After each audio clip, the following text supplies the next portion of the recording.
Peoples party अदालती फैसले पर संजीदगी से अमल दरामद की कोशिश करे। ख्वाजा इसारुल हसन के MQM राब्ता कमेटी के इजलास के बाद मीडिया से गुफ्तगू। कहा कि MQM वाहिद जमात है जो अवाम का मैंडेट मांग रही है। असेंबली के बाहर 29 दिन का जिन्होंने मेला लगाया और दो जमातों ने बहुत वावेला मचाया कि जनाब उन्होंने पता नहीं क्या करवा लिया पीपल्स पार्टी से। हमारा एग्रीमेंट तो सोशल मीडिया पे पूरी दुनिया उसको फैला रही है, लेकिन इन दो जमातों ने जो बल्दियाती इंतखाबात में बड़ा बढ़ चढ़कर दावे कर रहे हैं और एक जमात के UC चेयरमैन नॉर्थ हैदराबाद के मेयर बनने के ख्वाब देख रहे हैं, आज तक उनका मुआहदा मंजर-ए-आम पे नहीं आया। पाकिस्तान पीपल्स पार्टी और हमारे दरमियान कराची तक कश्मीर एक निज़ाम की बात है। फारूक सत्तार भाई को कई बार कहा जा चुका है, उसका फैसला फारूक सत्तार भाई ने करना।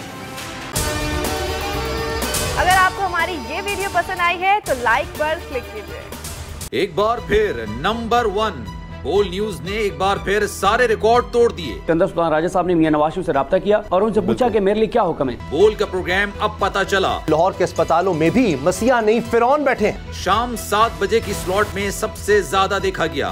65% सार्फिन ने सिर्फ बोल देखने का इंतखाब किया। खून हल्का हवलदार का ही होता है, पुलिस के खिलाफ तो न जाने कितने प्रोग्राम्स हैं। क्योंकि बोल है नंबर 1।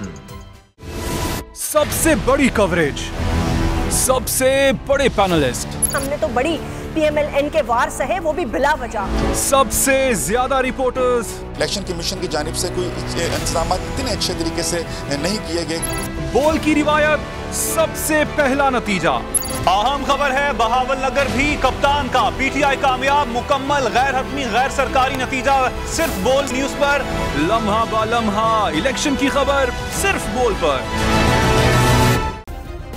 सब्सक्राइब करें और बेल दबाएं ताकि कोई खबर रह न जाए।